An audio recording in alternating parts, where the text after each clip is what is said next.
I'm Thom Dennis, CEO of Serenity in Leadership. We coach executives, we train leaders, and we're change makers of cultures, so organizations are best placed for success in the future. Today, I'm delighted to welcome Reut Schwartz-Hebron in our series exploring leading responsibly in a VUCA world with integrity and purpose. Reut's expertise is in the intersection of neuroscience and difficult change. She has trained and certified hundreds of coaches, consultants, and HR leaders to use powerful neuroscience-based models to guide people through difficult change. She started her career as a lieutenant in the Israeli army and was honored to be the first woman consultant to be offered a prestigious field position with a combat unit. She has an MBA in business and organizational development and is a published author of books and numerous articles. She's also an avid supporter of human rights. Welcome, Reut. So wonderful to be with you, Thom. It's great to see you again. It's such a long time since we actually were in the same room. And it's virtual now, but it's still great to be with you. So you've kindly agreed to answer some questions and give some of your expertise and experience. So let's go straight into it. You are internationally known as one of the top experts in the specific field of unlearning. What is unlearning in the context of leading in a VUCA world? Yeah, you know, when you bring neuroscience into difficult change, which is something that I've been fascinated by for the last 25 years or so, what you're starting to understand is that there are patterns already existing whenever we want to change something. So let's say, you know, we're talking about this chaotic world that we're all living in right now. Things are changing. I mean, things have changed fast all the time, but now they're changing fast with a lot more threat than before. And when that happens, people tend to go back to pre-existing patterns that they've developed anywhere from childhood to, you know, recent years with their families and otherwise. And the question from a neuroscience perspective isn't so much what do we want to change into, although that's a very important question as well. But from an unlearning point of view, the question then becomes what pre-existing patterns are we carrying into the situation that may block us from coping effectively, and how do we, there's a process of actually letting go of those pre-existing patterns, especially ones that are related to threat, because those patterns that we've developed over the years have many emotional links for us. So the brain tends to prefer them. And so how do we not just focus on the new at work or at home or wherever we have to cope with things, but rather we let go of whatever we've adopted in the past. So to give you a very quick example, let's say we're in a in a threat situation, something unpredictable has happened, and we all have to shelter in place, or we all have to stay stranded in our houses, and we can't go to work. And now that means our kids are at home, or whatever is happening that is really disruptive of everything, and we don't know what's going to happen. And we don't know if there are going to be shortages of food, right? Everything has shifted all of a sudden. In that moment in time, the pre-existing patterns that we've had for years and years, we're not even aware of having in terms of how we respond to threat kick in. So maybe we are pre-programmed, let's call it. We're pre-programmed to kind of shut down our emotions. Maybe we're pre-programmed, and I just mean pre-programmed. I mean, we've practiced this for many years already, to jump to conclusions and want to believe that we know really quickly without asking enough questions. There are effective ways of responding to threat, which requires a lot more balance, which requires us to be much more curious, right? These are things that are much more effective, collecting information, making sure that information is valid. A lot of things that are really important when we're faced with threat. But we can't just switch into the effective, from a neuroscience perspective, we first have to manage those very strong pre-existing patterns that are already very well established in the brain. I'm not going to, from years and years of jumping to conclusions and believing that I know without being curious, without questioning myself, I'm not simply going to jump into being curious just because someone tells me that's the right way to move in this new world. As a foundation, when we look at difficult change from a neuroscience perspective, unlearning comes in and says, also look at what's pre-existing, not only what you want to move into. Great. I think one of the steps is just understanding that we have these patterns, that we have these neural pathways which are very well established over the years. Because without even that basic understanding, people are just they live so much of their life in sort of automatic gear, or auto drive or autopilot. And it's just bringing that level of awareness, which could at least enable people to say, I notice, and work from there. So yeah, I can see that being really, really important. Yeah, and it's a process. The whole unlearning thing, awareness is a really important first step, like you said. I think it's a critical, important first step. But then it's a dedicate time to let go of the pre-existing and not just be like, okay, I'm aware this exists, let's focus on the new. No, you also need to focus on what you brought in as you're walking in the door, and understand that it's just as it is a process to learn something, just in the very same way, it's a process to unlearn something. And we need to understand that process so that we can move forward. Okay, thank you. Another term we're hearing more of is neuroplasticity. What is it, and how can it help us at work? Yeah, this is something that we started talking about 20 years ago or so, started becoming very familiar as a term. And up until that point, we thought that the way, people can change up until a certain age. And beyond that, we can't change.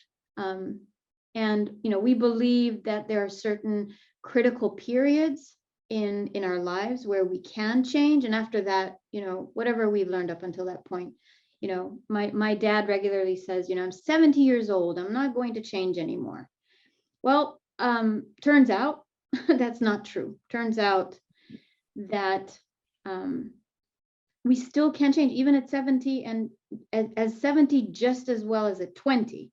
I mean, there is an initial period in the brain where we have much more capacity to learn and grow in terms of what kind of patterns we're adopting.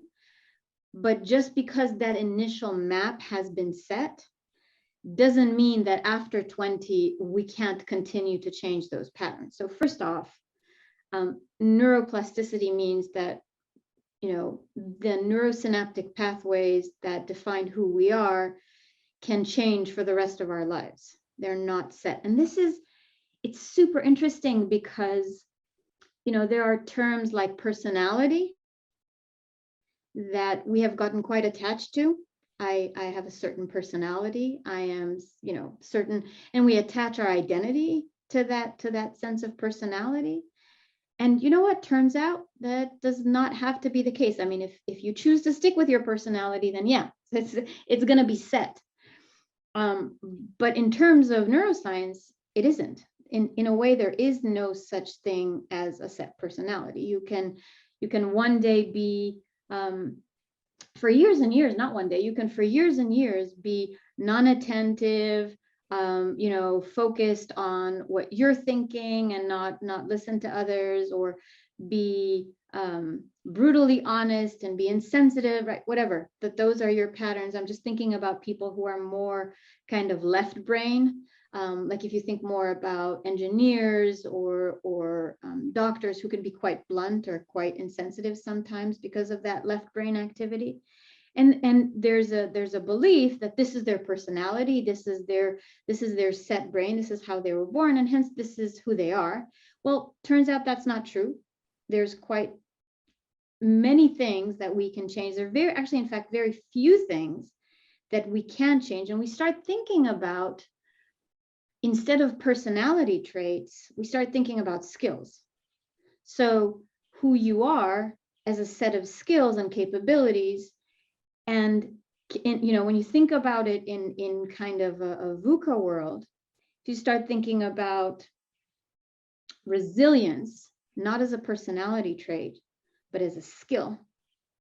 If you start thinking about a growth mindset, or being attentive to people, or being patient, or all those things as skills, not as personality traits, as things that you learn to practice, to adopt new habits. They're all just habits that the brain either learns to ignore or learns to prefer. And it's up to how we dedicate our attention to choose which kind of format we turn into or we reinforce. So basically, neuroplasticity just means, I guess, we choose who we are through our practice, and that the neurosynaptic activity in the brain follows suit, right? Whatever we reinforce, that's who we end up being.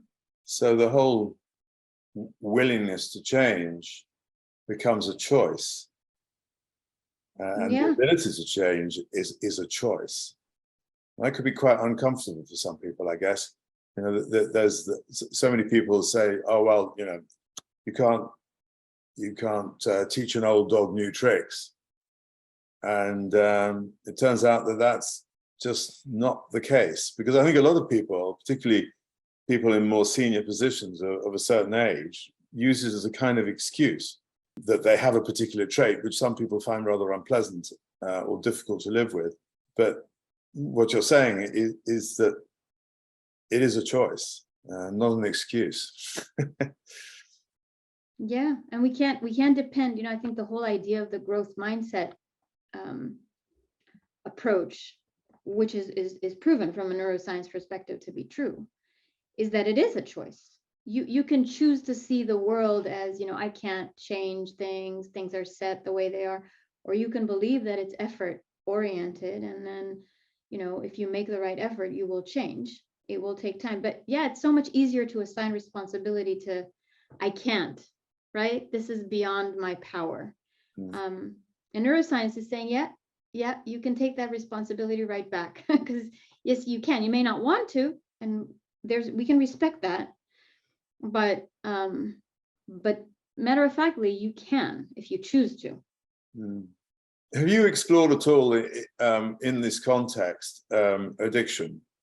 There's so many addictions at work. Some people are just addicted to work, but it may be just a diversion from having to attend to something else in their life, or it's an addiction that dumbs down a pain.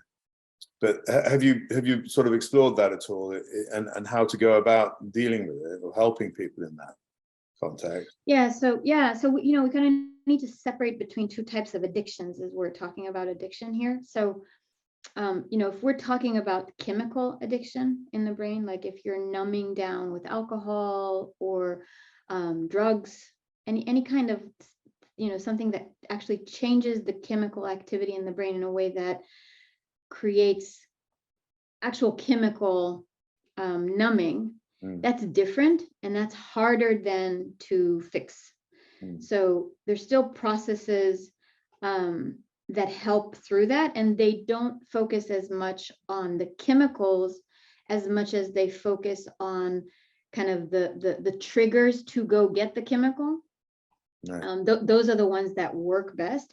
But there are also addictions, to work, to sex, to things that are not actually chemically inhibiting your brain. And then those, again, I mean, it's the same treatment in a way. The treatment that works for addiction goes back to what like going underneath the addiction. So rather than looking at the actual addictive behavior, going underneath it and saying, well, what is triggering you to go there? Why are you not, for example, why are you not feeling safe with who you are? And you have to, or why is it very hard for you to be in a space where you're threatened by something, and this is when you run to the addiction. This is why you overwork, because maybe you don't want to feel the feelings. You go back home and your spouse or your partner starts talking about emotions, the last thing you want is to be in a space where you have to now engage in emotional conversation. So you dive into work. So it's more about looking into what is pushing you towards there and healing that part. That works really well with addiction.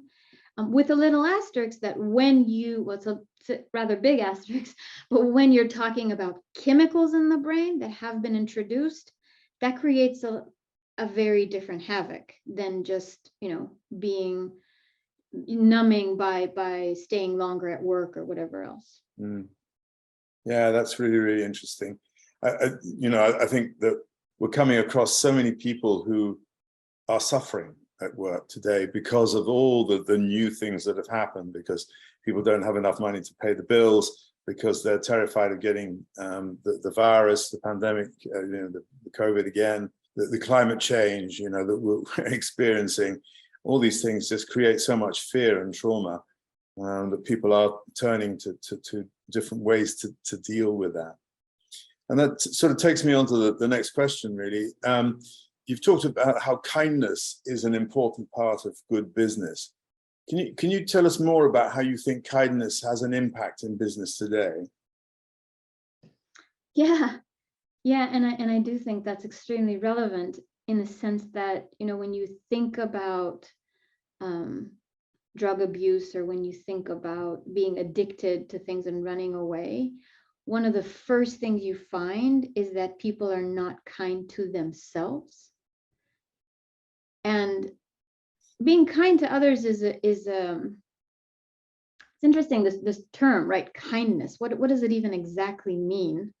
Kindness, to be, and a lot of times people confuse kindness with being nice to other people, being being a collaborating person. But being kind is really it's like a package of skills. It's not a standalone one item, and it includes having tremendously healthy boundaries between yourself and others, kind of knowing to define where you start and where other people end, being able to be kind to yourself, being able to recognize and articulate your emotions, being able to set your expectations properly, and being powerful enough that if your expectations are not met, or you're met with one-sidedness on the other part, that you can still protect yourself. Because if you can't protect yourself when other people are crossing your boundaries, then, and I'm not saying protecting yourself by attacking them, but just protecting yourself.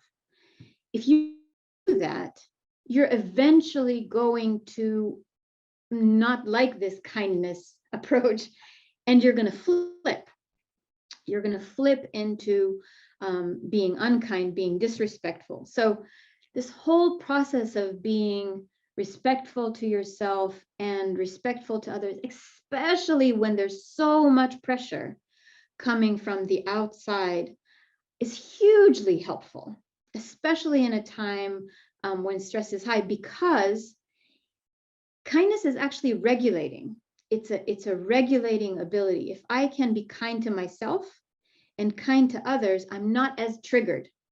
And what happens in the brain is that when I'm triggered, my prefrontal cortex, which is the part that thinks in a logical, rational manner, gets disconnected, if you will, from the part in our brain where the limbic system, which is more emotionally processing and able to be present and able to be connected to other people. So when there's a lot of distress in the environment, if you don't have what we're going to call kindness, right, which is respecting yourself, respecting others, it is literally chemically regulating in the brain to do that, to be of respect to yourself and others. And when you do that, you're maintaining the connection between the prefrontal cortex and the limbic system, which means that your logic and your common sense and what you think rationally is connected to your emotions and to kind of processing being in the moment and being attentive. Those work together. If you don't have that, you're going to have either a version that's kind of cold and logical because the prefrontal cortex takes over and you're shutting down your limbic system, or you're going to be hyper emotional and your emotions are going to dictate all your decisions when the prefrontal cortex, like the limbic system, takes over the prefrontal cortex instead. So kindness is like it's like the magic, the magic pill that you take in order to maintain that congruency, and especially for leaders to have that. But I will just say one more thing about it. It's really, really important that we don't think about kindness as a weak feature, as an accommodating, self-suppressing kind of attitude towards ourselves or others. Kindness is a very powerful presence that respects the other, respects myself, understands my boundaries, is very comfortable being together with another person, with their feelings, with their needs, but at the same time, very comfortable, if needed, making the other person uncomfortable, because sometimes there's a negotiation between your needs and my needs, and that's okay. That's okay, done respectfully. And to me, that's kindness. So kindness is not this nicey nice, let me be all about you kind of approach. Yes, you paint a much more complex picture than most people think about. So here's a big question. I'm sure you'll choose little bits of it. What should we do with people who don't want to change? Yeah, that is a pretty big question, a very big answer to that question. But yeah, we can focus on a few things just to kind of stay centered for our discussion. So I think part of the issues with transformation over the years has been that we kind of define everybody in the same bucket. So people who want to change, who are engaged, who are vulnerable, who are willing, go in the same bucket in the terms of how we approach them, in the same bucket as people who don't want to be vulnerable, don't want to engage, don't think whatever change other people are asking of them is necessary. And we kind of put all that together and we say, well, let's offer all of you training, or let's offer all of you coaching, or and the truth is that while these approaches work beautifully for those who are vulnerable and are open and are willing, they do not work for people who are actively not interested in changing. And to say that they're not interested in changing, it's important to understand that a lot of times it isn't because they're so mind about the new thing that they're asked to move into. It's not that the new thing that they're asked to do is so very hard for them or so upsetting for them, or they really, really don't want to move into that space, but more because of their own way of processing their discomfort. So when you're asking someone to change, the first thing that's going to happen is they're going to feel discomfort. This has to do with the unlearning that we talked about in the very beginning, because now you have to let go of pre-existing patterns. And that's not, you're not going to like that, right? None of us, by the way, none of us like that. But also it means you're going to need to move into a space where maybe someone else is telling you what to do, or someone else is guiding you, or, even the new reality is guiding you. It's not even a new person, but just a reality that you don't like, and you kind of need to surrender to the fact that this is now the new reality, right? So what happens for those people in that moment is that their pre-existing patterns of how they react to are activated. And those patterns are not ones where, so if you work with a coachable person, that's what we call the people. We lovingly separate into coachable and non-coachable in my practice. And when you're talking to a coachable person, and when they come into this moment of discomfort with a change, what they're going to do is they're going to have enough vulnerability and curiosity to go like, oh, what just happened? Let's talk more about that. I'm willing to touch that discomfort a little bit to move forward. Well, when you do the same thing, you hit that moment of discomfort, needing to move forward and recognize that something isn't working and look into it with someone who we lovingly call non-coachable. Non-coachable simply because coaching won't work in their context, right? What you're going to face there is they're going to have a variety of dysfunctional responses to that discomfort. So they'll say, that's not true. I don't need to do that. I don't want to talk about it. This is not really because they're reacting to what you're saying. They're reacting to their own patterns of how they deal with discomfort. Mm. So I'm trying to make this quick, yes, but the first thing we need to understand about supporting people who obviously don't want to change is that the most important thing to look at is not the change, but their patterns of response to discomfort. And that needs to be addressed first and foremost. And because adjusting someone's response to discomfort is in itself a change, right? That's in itself transformation. For that initial step, for people to have healthier response patterns to discomfort, you have, if they're in the non-coachable world, you need to have a healthy accountability structure. And I'm not gonna, it would take us another half hour just to talk about what a healthy accountability structure is, but at least start thinking about the fact that it cannot be done with simply traditional models. You need an accountability structure there, because these people don't have a reason to want to change their dysfunctional patterns. They have served them so well for so many years. So you're going to need an accountability structure in addition to the traditional coaching that you're thinking about, if that's the approach you're taking. Well, I think that gives a really good frame for people to think about. So thank you for that. To finish off, can you give our listeners and viewers two of your top tips on how we can best guide people through difficult periods of change when there's so much hardship and anxiety in the world at the moment? Oh, goodness, yes.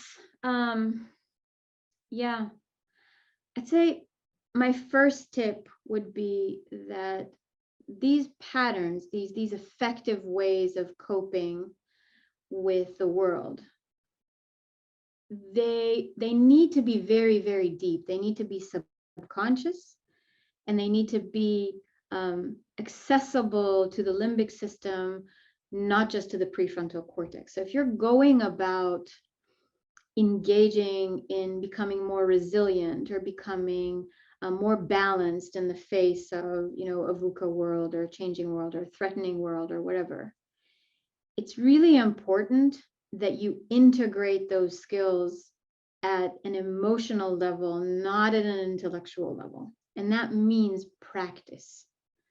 It means experiencing it over and over again, and preferably in small doses and away from the main threat. Because if you start practicing new effective ways of reacting to discomfort in the context of a big threat, and you're not prepared, you will have what Daniel Siegel calls you'll flip your lid. In other words, your prefrontal cortex will be disengaged or not sufficiently engaged with your limbic system, and there we go. We don't have successful learning and successful transformation. So do it in an experienced way, not just sitting in a room and thinking about it and reading books, but actually engaging in little practices, and do it in small doses away from the main threat. So that would be a really great thing to understand. The second thing to understand is that there is no change without discomfort. And so it's really important, even though I said, don't dive into the big discomfort right away, right? Don't go into like trying to learn how to navigate this with your biggest obstacle or your most threatening, your most threatening situation is when you talk to your manager, your supervisor. Every time you talk to her, it's absolutely threatening for you. And, you're trying to learn how to be more assertive. Don't start by trying to learn it there. It's not a good idea to start learning it there. Small doses of that skill in less threatening areas would be much, much wiser. The second thing to understand, like I said, is that the discomfort is very important. So whatever you're choosing to mitigate in those small doses before you go talk to that very threatening manager, let those be somewhat discomforting, somewhat unpleasant, so that you can work through that and improve. If there's no discomfort, there's no growth. It doesn't need to be huge discomfort, but a little bit of discomfort is what generates the growth. So those would be my best immediate instant. Here, take this in your kit and get started. Well, Reut, we've run out of time, but thank you. I'm really grateful for you having shared some of your experience and ideas, and also I think for some people reframing some old beliefs, which in terms of neuroscience, people have found that they're not true, and that's part of learning that you can teach an old dog new tricks. So that's a very positive, really outlook and outcome. So thank you so much. If people are sort of interested and want to understand more about you and your work, how do they get in touch with you? Oh, I love connecting on LinkedIn. So for me, that's the best space. And I don't remember what my URL is, but Reut Schwartz-Hebron is not a very common name to find. Or as you beautifully pronounce it, Reut Schwartz-Hebron it's not common.